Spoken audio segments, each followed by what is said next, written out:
Ya, mohon maaf sekali saya salah ngeklik ya. Mohon maaf, mohon maaf. Oke, sorry. Makanya dari tadi saya ngomong 3 menitan, kok nggak ada yang respon. Ternyata saya ngomong sendiri. Ya, oke. Oke, ya. Eh, mohon maaf saya salah ngeklik tombol. Oke ya, kita lanjutkan. Ya, sebelumnya saya hendak mengumumkan, mungkin memastikan pengumuman bahwa esok hari insya Allah kita akan ujian ya. Ujian modul kedua. Materinya sampai mana? Materinya sampai apa? Sampai dari apa ya? Dari yang belum diujikan ya. Belum diujikan pada ujian modul pertama yaitu aliran, perpipaan, friksi dan sebagainya, pompa, kemudian akhir materinya sampai mana ya? Akhir materinya sampai aliran gas cair. Oke. Nah, jadi hari ini yang akan saya jelaskan, insya Allah tidak akan keluar di ujian ya. Oke. Nah, itu saja. Lalu saya buka kelasnya. Selamat pagi semuanya. Assalamualaikum warahmatullahi wabarakatuh. Semoga sehat. Ya, sehat semua. Semangat. Tetap semangat ya. Nah, Anda sudah berkali-kali ujian. Saya harap Anda tetap apa ya? Tetap semangat lah ya. Tetap semangat. Baru 1 semester di prodi. So, ya semoga kita semua tetap semangat. Baik yang diajar maupun yang mengajar dan semua komponen kelasnya ya. Oke. Oke. Ya, aliran fluida dengan partikel padatan hari ini. Jadi itu tuh naik. Jadi kalau Anda masih ingat mekanika fluida itu naik bahasanya ya.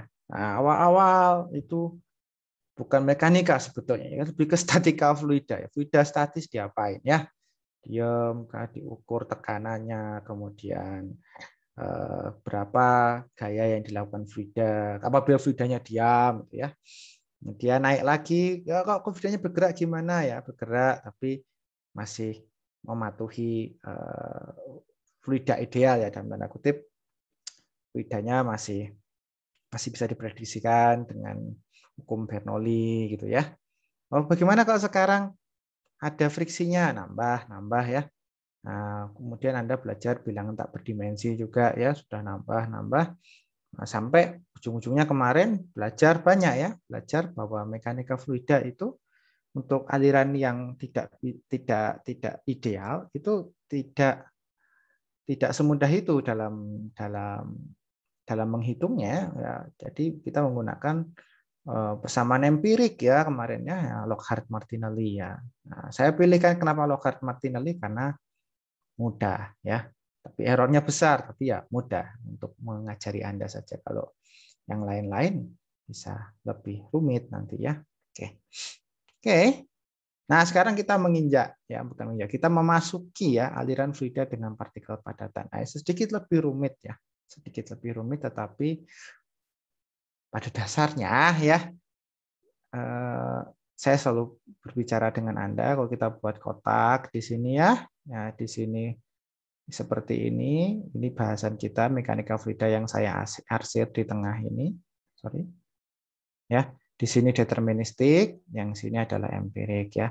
Nah, selalu saya katakan seperti itu supaya Anda nggak bingung ya apa yang Anda hadapi. Jangan sampai kepalanya kepenuhan, stres lalu lupa. Jadi nggak ngerti, padahal ujiannya open book misalkan gitu ya. Deterministik itu Anda sudah pernah saya beritahukan mengapa V sama dengan akar 2GH ya. Ini salah satu contohnya deterministik yang diturun-turunkan dari persamaan-persamaan sebelumnya. Nah, kalau empirik itu apa ya? Empirik itu mengapa kalau untuk laminar F sama dengan 16/RE. Kenapa ya? Karena kayak gitu ditemukan orang dan kita pakai dan alhamdulillah berhasil ya gitu ya. Ya. Ini dua hal yang berbeda tetapi digunakan secara bersamaan dalam mekanika fluida, oke. Seperti contoh Anda sudah menghitung persamaan Bernoulli di situ ya. Dari delta P ya ditambah ditambah setengah rho V kuadrat ya delta V kuadrat kuadrat ya oke ditambah rho G delta Z ya, misalkan sama dengan F ya. F di sini ternyata dia adalah 4F L per D setengah U kuadrat ya. Ya. Ini dapatnya dari empirik ya, ini dari empirik. Nah, tapi yang di sini dari deterministik ya. Saya selalu mendekatkan seperti itu supaya Anda nggak overwhelm otaknya, supaya nyaman belajar di teknik kimia, oke? Nah, nanti di sini kita akan melihat bagaimana kalau kita menghadapi masalah, kita hadapi dari bottom up ya, dari deterministik kecil-kecil kita turunkan, dan somehow ya di pabrik itu nggak kayak gitu ya. Nah, kita hadapi dari empirik. Bukan berarti empirik lebih benar, karena empirik itu selalu bekerja pada kasus-kasus khusus saja ya. Bukan berarti deterministik juga paling benar. Karena pada dasarnya Anda nggak tahu apa yang terjadi di dalam peralatan pengaliran fluida Anda atau peralatan unit pemroses Anda. Anda nggak tahu, Anda nggak bisa ngelihat. Mengapa saya kemarin pada saat Lockhart and Martinelli, saya mengatakan kenapa kok mereka bisa menentukan rejim ya? Karena pipanya itu bening ya. Saya tunjukkan kemarin di video ya. Pipanya bening. Jadinya bisa kira-kira ini anular, slug ya. Wavy dan sebagainya, mereka bisa menghandle hal itu. Tapi kok di pabrik gimana? Nggak ngerti kita, pipanya dari baja, nggak kelihatan ya. Mau pada set gauge-nya sekalipun nggak kelihatan. Apa yang terjadi di situ nggak kelihatan.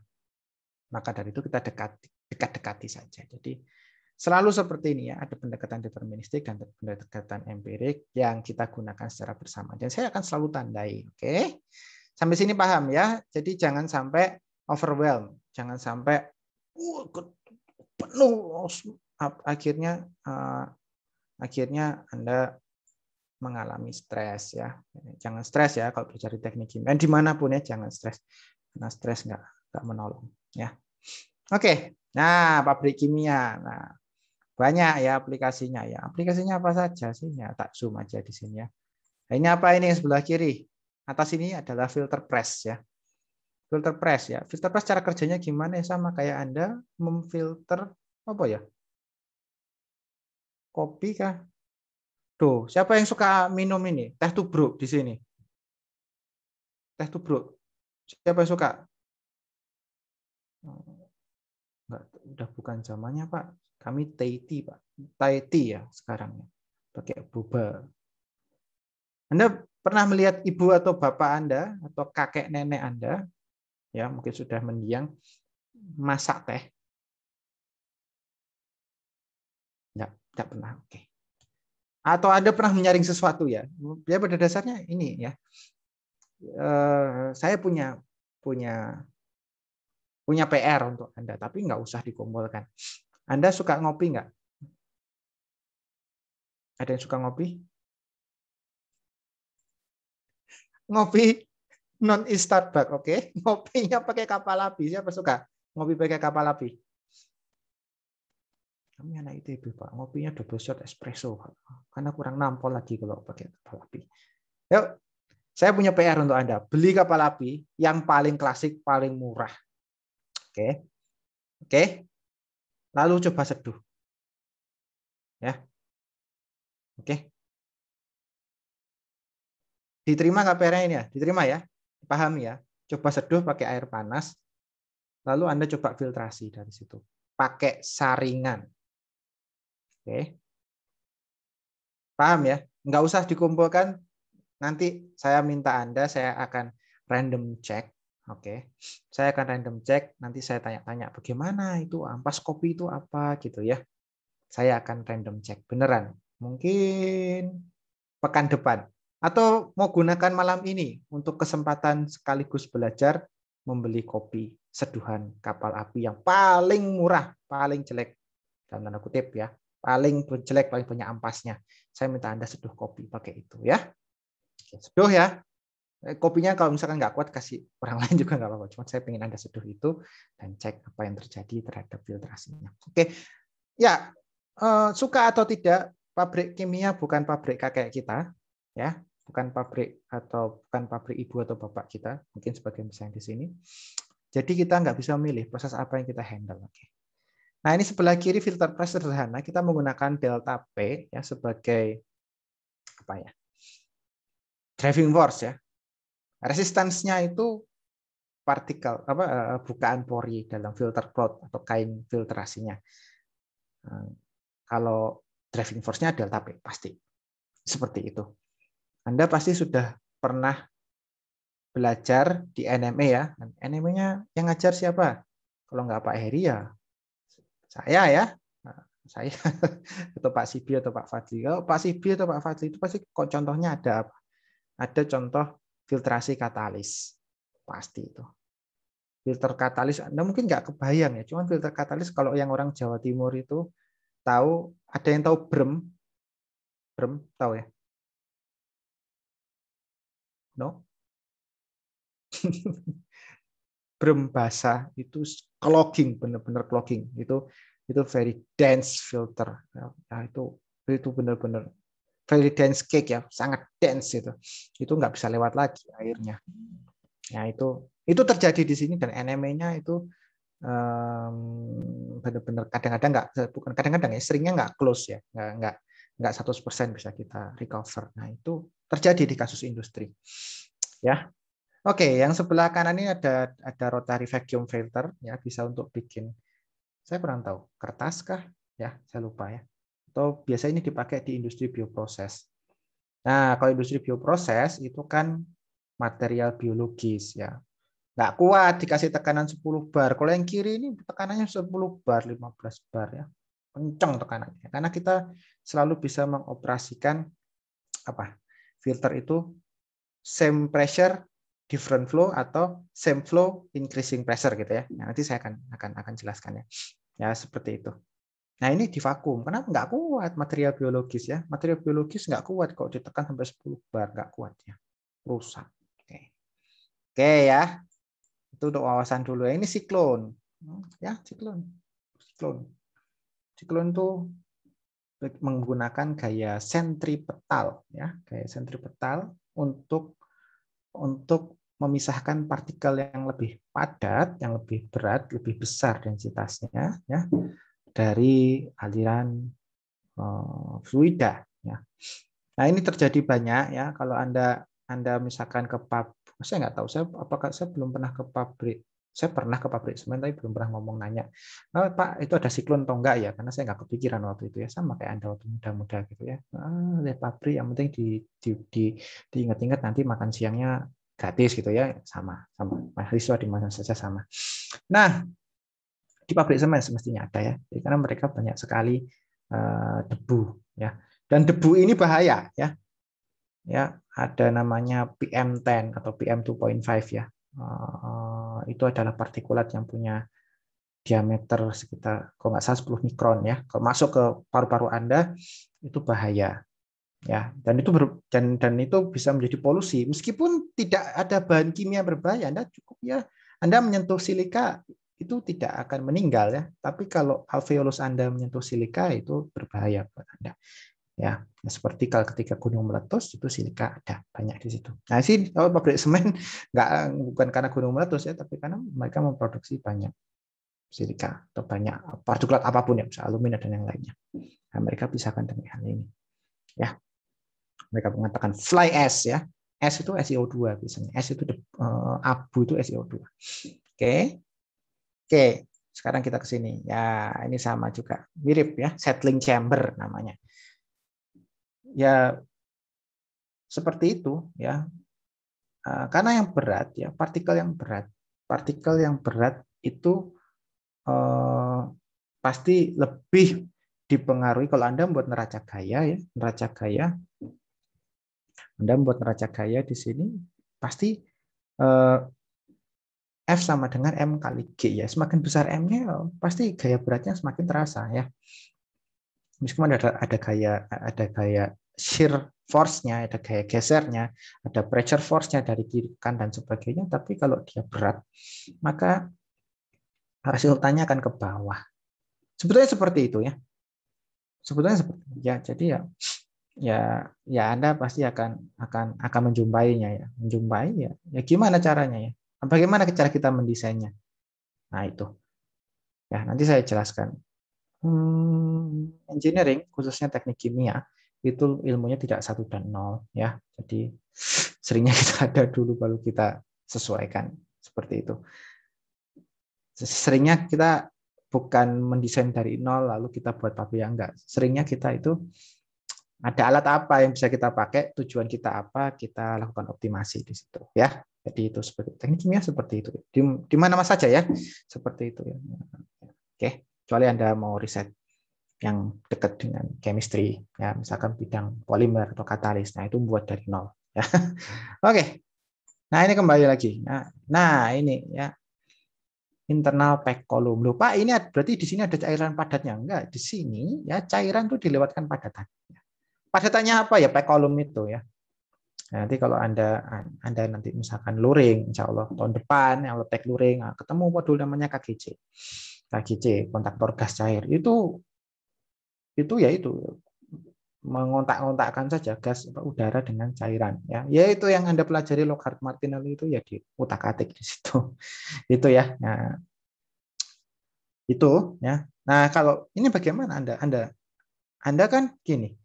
Anda ketika mengoperasikan alat ya, nggak usah desain lah, nggak usah jauh-jauh desain itu nanti.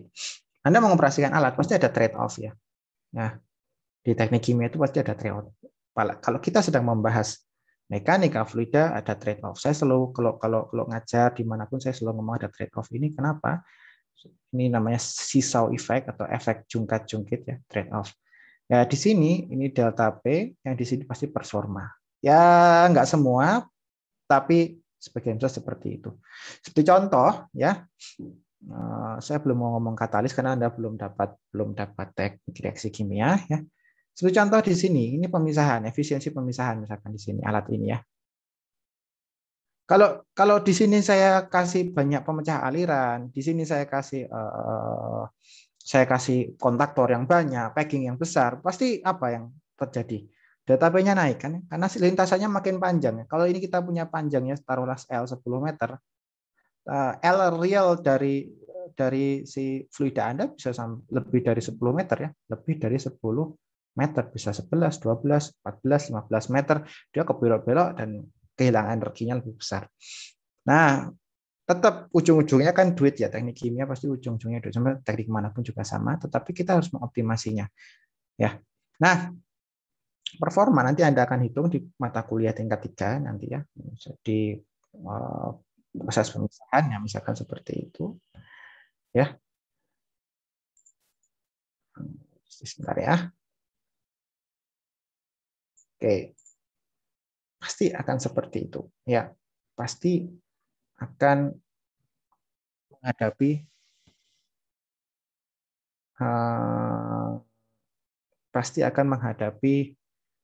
menghadapi ya itu bukan dilema ya, tetapi tantangan. Anda bisa nggak mengoptimasikannya ya? Karena engineering is all about optimization, optimization ya. Nggak ada engineering itu maksimasi itu nggak ada, karena Anda punya constraint biaya, Anda punya constraint alat dan sebagainya. Ya. Nah, pada bahasan mekanika fluida, what happened? Bentar ya. Pada bahasan mekanika fluida, ya, pada bahasan mekanika fluida kita akan bahas ini dulu, oke? Tapi bukan berarti kita akan semua kita mengalahkan. Oh, delta P-nya tinggi, saya nggak mau alat ini ada, nggak kayak gitu caranya berpikir seorang engineer ya. Ya kita ya Anda tugas Anda nanti sebagai fresh graduate engineer awal lulus itu tidak pernah punya kebijakan, tidak pernah punya menentukan, nggak bisa. Pasti Anda memberikan pertimbangan saja kepada bosnya. Ini Pak, delta P-nya sekian. Ya udah, stop di situ. Mau pabriknya dipakai delta P-nya 2 kali lipat atau setengah kali lipat dari Anda tidak pernah punya kebijakan untuk itu. Jadi itu yang saya harus ingatkan ya, supaya Anda tidak melangkahi bos Anda, dan ini bukan menentukan ya. Ingat, kita menggunakan mekanika fluida hanya untuk alat menghitung kira-kira habisnya berapa sih energinya. Nah, ya just that ya. Nanti kalau disuruh milih ya boleh ya, tetapi kalau nggak disuruh milih ya Anda ya berikan kepada bos Anda, atasan, pembimbing atau siapapun, sekian Pak dengan metode ini ya. Itu selalu seperti itu. Nggak punya kuasa untuk menentukan. Oke, sekarang kita kembali perbedaan sifat aliran fluida dan padatan ya. Nah, kemarin sudah kita bahas sedikit ya. Kan kalau kemarin sebetulnya kalau kita ada lebih dari satu fasa ya, lebih dari satu fasa pasti ada, dalam tanda kutip, ada tantangan baru ya. Bukan masalah ya, tetapi ya ada hal yang lain yang kita tidak semudah itu membayangkannya. Contohnya kemarin kita membahas gas dan cair ya. Ya, delta P gas dan delta P cair tidak bisa serta-merta dipakai ya, seperti itu. Nah, sekarang saya lihat dulu ya. Saya perlihatkan pada Anda dulu bagaimana sifat fluida pada dasarnya mengisi penuh ruang ya. Kemudian mengalir secara kontinu. Ya, jika ada gaya ya, jika ada gaya tekan dia atau gaya geser, dia akan mengalir secara kontinu. Nah, sementara kalau partikel padat ada ruang kosong dan umumnya mengalir tidak kontinu ya. Umumnya mengalir tidak kontinu. Karena apa ya? Gini, saya kembalikan dulu ya. Semakin besar densitas, kalau densitas itu naik, ya, densitas itu naik, ya, biasanya kontinuitas ya, itu akan lebih gimana ya ngomongnya? Kontinuitas itu akan lebih tidak bisa terjaga dibandingkan yang densitasnya kecil. Ya, contohnya ya ini kita urutkan saja. Kita punya gas, kita punya cair, kita punya padat, ya. Ini kalau saya bilang ini dalam aspek kontinuitas ya di sini. Ini saya hapus dulu supaya tidak bingung ya. Dalam aspek kontinuitas, ini kontinuitas, ya. Itu gas pasti lebih mengisi ruang, lebih kontinu flow-nya pasti seperti itu, ya. Nah, begitu ada gabungan, sebetulnya gini, padatan pun kalau padatan saja yang dialirkan, contohnya apa sih? Kok padatan bisa mengalir, Pak? Bisa, ya. Contohnya apa? Contohnya Anda kemana ya?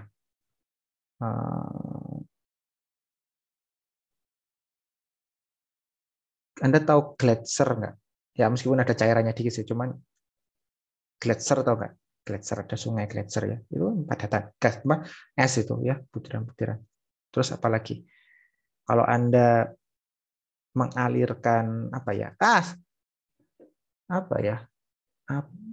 Abu atau semen atau apa ya? Jadi kayak beras gitu. Kalau Anda alirkan itu kan pada dasarnya itu juga bisa mengalir gitu loh, kontinu. Tapi begitu ada campuran lain, nah pasti akan menjadi diskontinu. Seperti yang Anda kemarin pelajari di gas dan cair, pasti ada diskontinu. Kenapa? Ya karena perbedaan fasa ini ya, perbedaan fasa ini ada tekanan permukaan kah atau yang lain halnya, jadi menjadi tidak kontinu ya. Nah, aliran fluida yang mengandung padatan memberikan perbedaan kecepatan fluida dan padatan ya, karena ya sifat fisiknya ya. Dan pengaruh gaya gravitasi itu besar pada padatan. Mengapa ya? Simpel ya. Untuk V yang sama dia punya densitas yang lebih tinggi ya. Jadi F gravitasinya ya M kali G ya. Nah, seperti itu. Nah, Anda mestinya ingat ini ya. Kemarin kita udah belajar ada namanya U-slip. Ya, UG dikurang UL. Ya enggak? Ya kan? Masih ingat ya ketika kita mengalirkan gas dan cair dalam satu pipa gitu ya. Ada namanya uslip ya. Gasnya bisa ngalir dulu lebih kencang ya, gitu ya. Gasnya bisa mengalir duluan, lebih kencang. Ya, itu namanya uslip. Oke, kalau apa? Kenapa ada uslip tersebut ya? Karena densitasnya beda ya. Oke. Densitasnya beda ya, dan dia terpisah, dia nggak berinteraksi ya. Dia akan pergi duluan seperti itu. Sama halnya nih uslip ini kalau Anda bayangkan itu kalau Anda di lampu merah ya. Ini lampu merah nih, lampu merah. Kalau Anda punya mobil ya, ini zebra cross lah ya. Anda punya sepeda motor di sini. Nah, teman-teman Anda pakai sepeda motor. Oke. Ya. Nah, ini kalau dari merah ke hijau, kira-kira siapa yang duluan nyampe sini? Nyampe titik di X ini? Ya. Meskipun sepeda motornya di belakangnya, meskipun di sini depan. Kira-kira siapa yang lebih duluan sampai? Ya, saya sepeda motor ya. Ya, sepeda. Meskipun nanti ya bisa jadi kalau jalannya 100 km lurus ya kalah sama mobil. Tapi ini ada uslip itu ya. Anda bisa gunakan logika seperti ini ya. Nah, mobilnya masih ganti gigi mungkin ya. Mobil masih ganti gigi, berat, lembam ya. Dia nggak jalan ya, seperti itu. Bukan nggak jalan cepat ya. Sementara yang kecil ya partikel dengan densitas kecil ya. Nah, di sini kita bisa analogikan sebagai sepeda motor, pesepeda ya, pesepeda ya. Pesepeda di hari Sabtu di Dago itu enggak kenal namanya macet, itu enggak kenal ya. Ya, karena dia punya bisa berkilah. Oh, saya kan bukan kendaraan bermotor, Pak. Ya, jadi mereka bisa masuk nyisip-nyisip. Kalau macet ya mereka ya nyebrang aja. Ya itu bisa digunakan sebagai bisa digunakan sebagai analogi ya. Enggak tepat sama tetapi analoginya seperti itu. Analoginya kita ada yang kecil pasti jalannya cepat seperti itu. Bukan pasti ya, biasanya jalannya cepat. Oke, nah nanti tergantung ada tegangan permukaan dan sebagainya. Kalau tegangan permukaannya besar, Anda kemarin sudah melihat, nah itu bisa berefek pada rejimnya. Oke. Nah, fluida dan partikel padatan yang mengalir dalam saluran memiliki karakteristik yang disusun atau yang digambarkan oleh fenomena berikut ya. Ada tabrakan antar partikel padatan, tabrakan partikel padatan dengan dinding, gesekan partikel fluida dengan dinding. Ya, kalau ini kan sudah wajar ya. Anda sudah pelajari ini di materi UM. Sorry. Nah, ya. Ya, Anda sudah pelajari di materi UM 1 sampai 2 ya. Anda pelajari ini ya. Artinya fluida itu juga punya dinding apa? Anda masih ingat ya persamaan Blasius itu atau non persamaan Blasius lah. Fanning itu adalah fungsi dari apa ya? Ada fungsi dari Reynolds, fungsi dari kekasaran ya, fungsi dari U-nya ya, nah, seperti itu. Nah, dan lain sebagainya. Artinya ini memberikan efek terhadap gesekan dan gesekan ini efeknya kemana? Ke delta P ya. Nah, tapi untuk bukan menambah kompleks ya, tetapi lebih ke kenyataannya seperti itu dan kita harus hadapi gitu. Kita hadapi ya. Tantangan yang harus kita hadapi adalah adanya tabrakan antar partikel padatan. Partikel padatan itu ya seperti Anda ya, seperti Anda saya paksa keluar dari kelas. Awas. Misalkan Anda ini kemarin yang kemarin apa Jumat 2 pekan lalu mungkin ya. Ada ular itu di prodi fisika. Bayangkan Anda di kelas gitu kan. Terus tiba-tiba ada itu bukan di kelas ya, cuman Anda bisa buat analogi. Atau mungkin Anda takut tikus ya. Tiba-tiba di kelas itu tikus 4 atau 5 keluar sekaligus dari paralonnya gitu ya. Mungkin Anda belum pernah kuliah di ITB secara ITB ya. Saya di kelas gitu ya. VKO atau dimanapun. Pasti kan Anda akan secepatnya lari ya kan. Delta P-nya besar sekali kan. Tikus gitu ya. Delta P-nya besar sekali, ya Anda pasti tabrakan dengan teman Anda. Nah, itu seperti itu ya. Dan tabrakan ini membuat delta P, ya. Tabrakan ini meningkatkan delta P. Terus ketika Anda lari, pasti ada partikel yang tabrakan dengan, ya Anda pasti tabrakan dengan dinding ya. Panik ya, wah tikusnya 4 biji gede-gede ya, segede kucing gitu ya. Anda pasti lari dari situ. Lari semuanya. Wah, cowok cewek biasanya cowok pemberani. Tapi karena sama-sama lari ya sudah nggak apa-apa ikutan lari aja ya. Tapi pasti akan menabrak dinding kelas. Nah, itu terjadi. Anda gunakan analogi seperti ini ya, biar mudah. Jadi partikel tuh tabrakan dengan dinding. Sebetulnya partikel juga menggesek dinding ya. Selain bertabrakan dia juga menggesek dinding dan itu benar-benar menurunkan delta P ya. Menaikkan delta P ya. Menurunkan tekanan di ujung, menghabiskan energi tekan. Kenapa? Ya dia berfungsi seperti rem ya, seperti windstopper ya. Dan itu masalah ya. Kenapa? Karena abrasi antara partikel padatan dengan dinding saluran pipa atau stek gas, saluran cerobong itu tidak ada yang baik ujungnya ya bisa jebol alatnya. Seperti contohnya Anda lihat di mana ya? Saya kurang tahu contoh aktual di kehidupan sehari-harinya. Apa ya? Ya, Anda seperti mengamplas saja, seperti mengamplas ya, seperti mengamplas bagian dalam pipanya ya. Makin lama makin kecil, makin tipis, lubang ya, sama seperti itu. Ya. Kenapa kok saya tanamkan di sini dulu? Ya, kalau masalah rumus Anda bisa lihat dan saya tidak ingin Anda menjadi kalkulator ya. Kalkulator ya. Kalkulator itu adalah benda yang replaceable banget ya, bisa gampang digantikan. Artinya untuk menghitung delta P untuk karakteristik aliran padat dalam cairan atau aliran padat dalam gas itu sudah puluhan, mungkin nggak nyampe ratusan, puluhan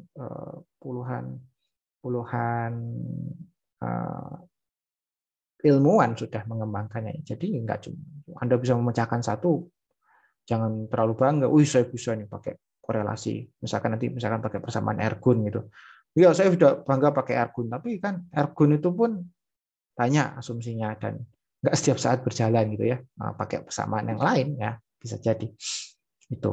Jadi Anda gunanya ini adalah saya menanamkan logika matematis dan logika sains ya kepada diri Anda supaya nanti kalau ada apa-apa, misal nih kalau ada misalkan pabrik ini tiba-tiba chimney-nya, atau chimney itu apa ya, cerobongnya terabrasi gitu ya. Oh, abrasi kenapa? Bolong ya. Kalau cerobongnya bolong kan buang gasnya tidak ke atas, tapi ke samping ya. Buangnya ke samping meracuni karyawan misalkan seperti itu. Wah, bolong. Anda bisa cari root cause-nya ya. Oh, misalkan boilernya pakai bahan bakar apa? Kalau misalkan boilernya pakai bahan bakar heavy oil, oh, masa mungkin heavy oil hasil pembakarannya seperti ini? Nah, bisa jadi, oh, jangan-jangan ada sesuatu pembakaran yang tidak sempurna kah? Atau ada peralatan yang rontok di bawah, di dalam peralatan kecil sehingga dia mengabrasi chimney-nya atau mengabrasi cerobongnya. Atau misalkan Anda bahan bakarnya PLTU ya, udah jelas pakai batu bara gitu ya. Batu bara ternyata nggak semuanya terbakar ya, dan itu ternyata bisa mengabrasi juga. Jadi hal-hal kayak gini yang ingin saya tanamkan, logikanya dipakai. Nah, nanti perhitungan akan menyusul, insya Allah kalau Anda teliti ya, seperti itu ya. Jadi tidak perhitungan dulu, tapi ke logikanya.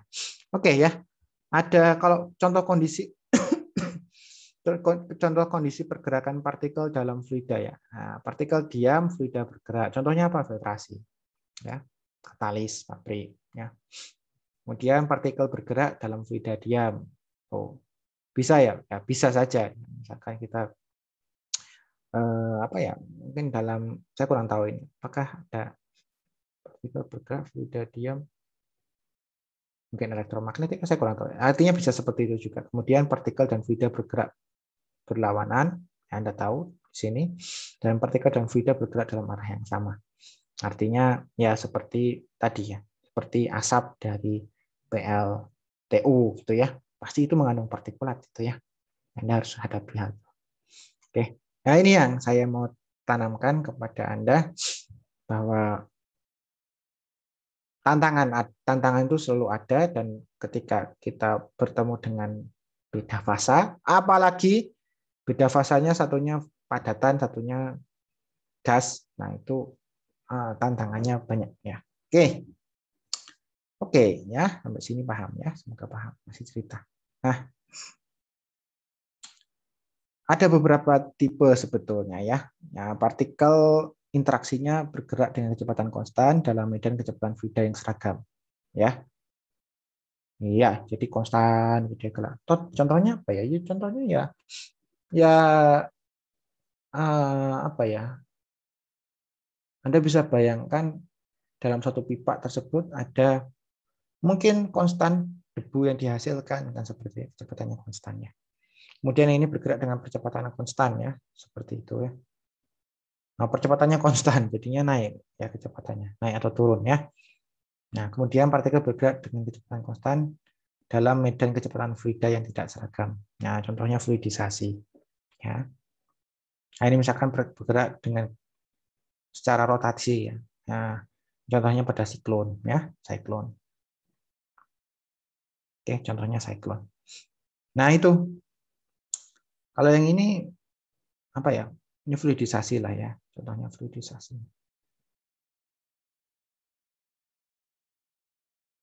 Oke. Nah, seringnya di teknik kimia itu gimana sih? Ya, mengapa kok saya buat pendekatan ya, pendekatan yang membuat Anda, saya mohon Anda untuk tidak memeras otak sampai Anda stres persamaannya berjibun banyak gitu ya. Enggak kayak gitu. Seringkali di teknik kimia itu Anda beli siklon ini. Siklon nggak pernah desain sendiri, Anda beli ya, Anda beli siklonnya, Anda beli. Oke. Oke, misalkan seperti ini ya. Ada inletnya misalkan seperti ini. Oke. Anda beli, sudah ada size-nya, udah ada. Lalu Anda hanya diminta untuk menjustifikasinya. Oh, siklon ini benar atau enggak sih? Bisa dipakai atau enggak dengan laju yang kita punyai. Nah, misalkan kita punya diameter partikel berapa, densitas berapa. Jadi tidak pernah di dalam teknik kimia atau seringnya di dalam teknik kimia itu kita yuk desain siklon ya. Ya bisa saja, tetapi seringnya tidak applicable ya. Karena apa? Jarang sekali vendor di muka bumi ini ya yang bikinin sesuatu spesial untuk Anda gitu ya. Nggak ada ya. Ya, Anda bikin pabrik aja, misalkan pabrik amonia yang sekarangnya udah triliun rupiah, gitu ya, puluhan triliun, ratusan triliun. Prosesnya udah ada template-nya ya. Udah ada template-nya. Pompanya ada template-nya semuanya. Jadi Anda tinggal pakai lalu justifikasi cara pakainya benar atau tidak atau pemilihan pompanya benar atau tidak gitu ya. Itu ya. Nanti kalau bisa misalnya ada special cases gitu ya. Misalkan reaktor. Nah, biasanya reaktor itu yang kita custom ya. Khusus nih dibikinin untuk misalkan pabrik ini. Ya, iya, itu pun mereka ya kalau Anda nanti akan belajar lagi tingkat 3. Misalkan Anda belajar yang masuk teknik kimia umum, akan belajar namanya teknik reaksi kimia 2. Itu kita pakai tracer dan tracer tersebut itu kita nggak ngerti, kita nggak bisa turunkan persamaannya dari awal, nggak bisa. Dengan adanya output tersebut baru kita berikan justifikasi. Oh, kayak gini ternyata. Salah atau benarnya atau kurang tepatnya di mana ya kita urus nanti. Sama seperti ini cyclone ya. Ya, biasanya kita buat cyclone dulu, lalu nanti partikelnya gimana? Emang Anda mau ngukur partikelnya berapa? Enggak. Ya, Anda nggak pernah mau ngukur partikelnya berapa. Nggak bisa ya. Ya masa Anda mau tangkap jaring, habis itu Anda cek di mikroskop, itu sangat mahal dan itu hanya sampling, nggak semua partikel bisa diukur diameternya seperti itu ya. Biasanya kita berikan justifikasi, oh dengan alat yang ada kok masih ada partikulat misalnya terdeteksi di outletnya. Oh berarti misalkan lajunya kurang pelan semisal seperti itu ya. Ya ternyata kalau setelah dipelankan ternyata oh iya partikulatnya sudah terpisah misalkan 95%, 99%. Oke, itu bagus. Nah, ya biasanya seperti itu saja. Jadi tidak belum dicek. Tapi ini jadi gunanya kuliah ini itu hanya untuk bukan hanya ya, tetapi untuk memberikan background yang kuat terhadap pengertian Anda. Ya. Bisa jadi nanti di lapangan berbeda. Oke. Apalagi yang bab-bab ini ya. Kalau masih Bernoulli awal-awal itu masih happy. Udah masuk gas itu hitungan energi ya lumayan happy lah ya. Itu pun Anda belum belajar berbeda. Mungkin udah belajar ya, belum mengantisipasi bedanya fluid horsepower dengan brake horsepower seperti itu ya. Bisa beda-beda tiap alat efisiensinya ya. Pabrikan beda-beda. Nah, nanti udah masuk gas cair, udah empirik ya, nggak bisa diturunkan dari awal, sudah tidak terlalu terlihat lagi. Apalagi di sini nanti. Di sini nanti lebih apa ya? Lebih tidak terprediksi. Ya, seperti. Tapi bukan berarti nanti ujian Anda jawab, Pak ini karena saya ini tidak terprediksi, saya nggak mau jawab. Kayak gitu juga ya, karena saya sudah ajarkan. Saya, Pak Wawan, dan yang lain sudah ajarkan metode estimasinya ya. Minimal estimasi dulu. Oke. Oke. Nah, Anda sekarang belajar namanya kecepatan relatif ya. Nah, ya, Anda tahu kecepatan relatif ya. Jadi kalau Anda mengalirkan ya namanya ya beda ukuran partikel ya. Satunya kalau gas itu kan ukuran partikelnya partikel lagi ya. Skala diameter atom suatu gas itu bisa mungkin angstrom ya, angstrom atau 10⁻⁻10 atau maksimum nanometer ya. Sementara diameter partikel bisa 1 mikron atau 2 mikron, artinya bedanya pada skala ribuan atau jutaan ya. Bedanya jutaan kali atau ribuan kali setidaknya. Nah, dengan gaya yang sama maka mereka akan memberikan karakteristik aliran yang berbeda. Satunya cepat banget, satunya lambat ya karena dia berat ya, berat. Dan ingat, selalu ingat. Saya nggak tahu di sini ada yang mau sekolah lagi ya. Saya harap ada yang mau sekolah lagi ya. Nanti Anda akan hadapi, misalkan sekolah lagi Anda ambil mau S2 atau S3 mengenai misal komputasi kimia gitu ya. Anda akan pahami di sana bahwa partikel itu semakin kecil itu gaya gravitasi ya, gaya klasikal Newton F sama dengan M kali G itu semakin tidak ada maknanya karena M-nya sudah 1 dikali 10⁻⁻10 minus 15 kan gram misalnya seperti itu. Jadi F sama dengan M kali G sudah tidak berpengaruh ya, kecil sekali. Dibandingkan dengan apa? Gaya elektrostatik misalnya. Gaya elektrostatik ya. Ya, misalkan Anda masih ingat ya, masih barusan TPP ya, F sama dengan apa? K Q1 Q2 per R kuadrat itu lebih gaya muatan itu lebih apa ya? Lebih berpengaruh pada gaya elektrostatik, gaya elektromagnetik itu lebih berpengaruh pada partikel-partikel yang kecil. Jadi makanya Anda sering lihat tuh, debu itu lebih sering terbang kan ya. Kalau Anda pagi-pagi ada yang suka nyapu nggak di sini? Ada yang suka nyapu? Yang membantu orang tuanya siapa? Duh, saya kok kayak SMP SMA gini. Ayo siapa yang tadi pagi membantu ibu? Ya. Siapa? Atau alasan sama ibunya, Bu, saya ini kuliah di ITB, Bu. Mestinya saya disupport, Bu. Kamu support, Bu. Misalnya seperti itu. Jangan ya, jangan seperti itu ya. Anda pernah nggak menyapu di pagi hari terus melihat ada jendela gitu kayak di belakang ini kayak di belakang, terus debunya kayak terbang? Pernah nggak kayak gitu? Ini kok sepertinya sangat-sangat tenang gitu. Tadi kelas apa sebelum ini? Tenang sekali. Tadi kelas apa? Nah, kalau enggak saya tanya nih. Tadi kelas apa? Jam 8 tadi ada kelas apa? Oh, diam aja. Saya tunjuk orang lah di sini. Kalau nggak ada yang volunteer ngomong. Kelas apa tadi pagi? Komputasi, Pak. Oh, komputasi proses. Ya. Susah. Wah, maksud saya apa? Ada kelas itu masih stres tuh gimana? Nah, ini saya itu kalau ngajar itu kalau ditanya, kalau saya tanya itu ya, Bu, dijawab jangan dicuekin gitu ya. Nanti kalau nggak saya nunjuk, tuh ini bukan TK lagi. Kalau Anda nggak, misalkan tadi Muhammad Aufa gitu ya. Panggilannya apa? Pak. Al ya. Misalkan Al tadi jawab, misalkan Al tadi taruhlah dia nggak pernah nyapu di rumahnya. Dia punyanya vacuum cleaner Pak, udah nggak zaman nyapu. Saya vacuum cleanernya jalan sendiri bahkan yang kayak kucing itu Pak, ya kan. Ya nggak apa-apa ngomong aja. Saya bertanya seperti ini supaya kelas itu hidup ya. Nggak saya nggak ngomong karena ini bukan kuliah asinkron ya. Kalau kuliah asinkron ya Anda bisa plug and play aja. Ini kuliah sinkron ya. Nah sekarang saya tanya ke Al, Anda pernah nyapu nggak? Nyapu terus melihat matahari memasuki lubang di kamar Anda? Pernah? Nah, Pak, Nah itu ada debunya gimana tuh? Debunya jatuh atau terbang? layang-layang, Pak. Nah, melayang-layang. Itu menunjukkan apa? Analogi sederhana kehidupan sehari-hari. Semakin kecil partikel, semakin tidak dipengaruhi oleh gaya gravitasi. Itu saja, oke.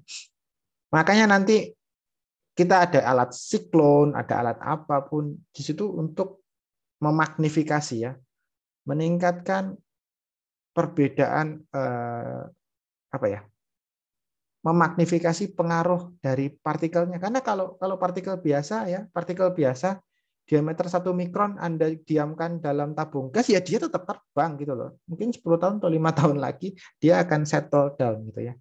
Ini terbang kalau cuma sebulan gitu, partikel Anda masukkan ke dalam suatu botol gitu ya, partikelnya 1 mikron gitu ya. Ya, botol bagi botolnya goyang-goyang dikit tiap hari gitu. Itu naik, terbang gitu ya. Ya, dia terbang, bisa kena elektrolit dan sebagainya. Nah, maka dari itu pengaruhnya makin kecil. Maka dari itu nanti kita akan belajar untuk memagnifikasi pengaruh perbedaan densitas dengan fluida yang membawanya. Ya. Bisa siklon, bisa yang lainnya. Ya.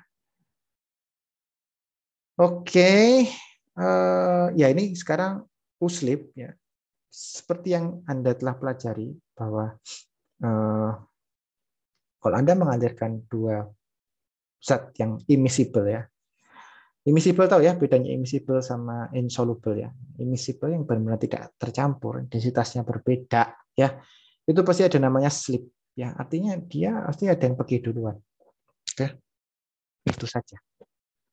Nah, di sini didefinisikan kecepatan slip itu misalkan fluida terhadap partikel ya, itu kalau fluidanya lebih cepat ya, itu kita kurangkan saja dengan partikel, artinya perbedaan kecepatannya segitu. Oke. Nah, Anda sebaiknya Anda sadari bahwa ketika Anda mengalirkan 2 zat yang tidak miscible ya. Contohnya apa ya? Tadi makanya saya minta kepada Anda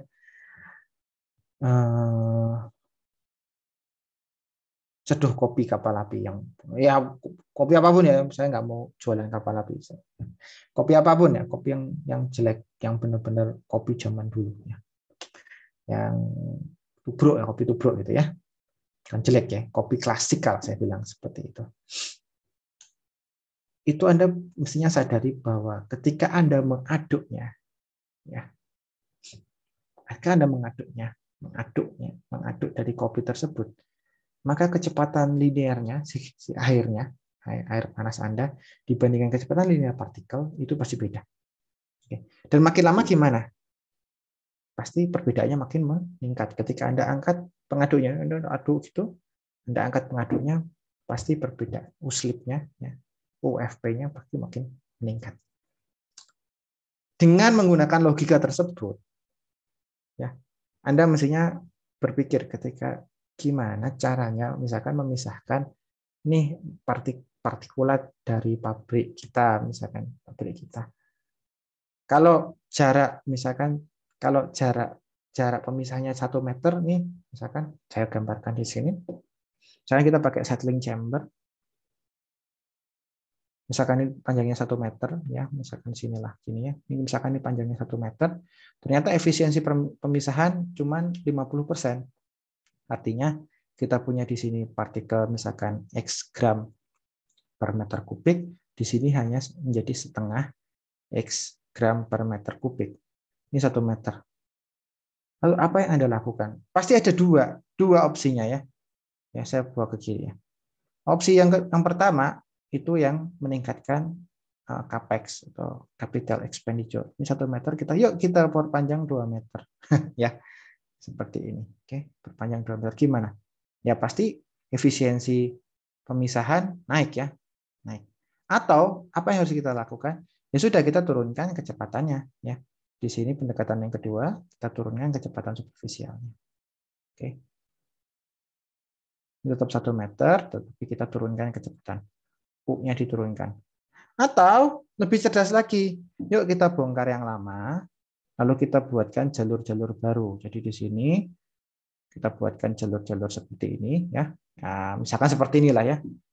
Ya. Supaya panjang real lintasan dari fluida Anda itu bukan 1 meter, tetapi lebih panjang, jauh lebih panjang, bisa 2 atau 3 atau 4 meter. Nah, itu Anda harus bisa berpikir dengan hal seperti itu. Oke?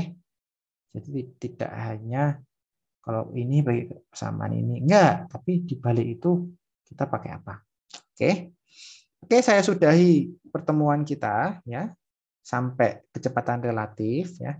Karena kalau banyak-banyak hitungan saya yakin nanti susah ngapalnya ya, karena hatinya sedang mempersiapkan ujian modul 2. Oke.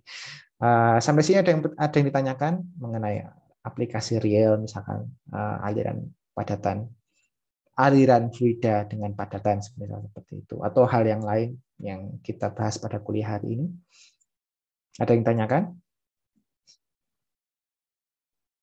Nggak ada?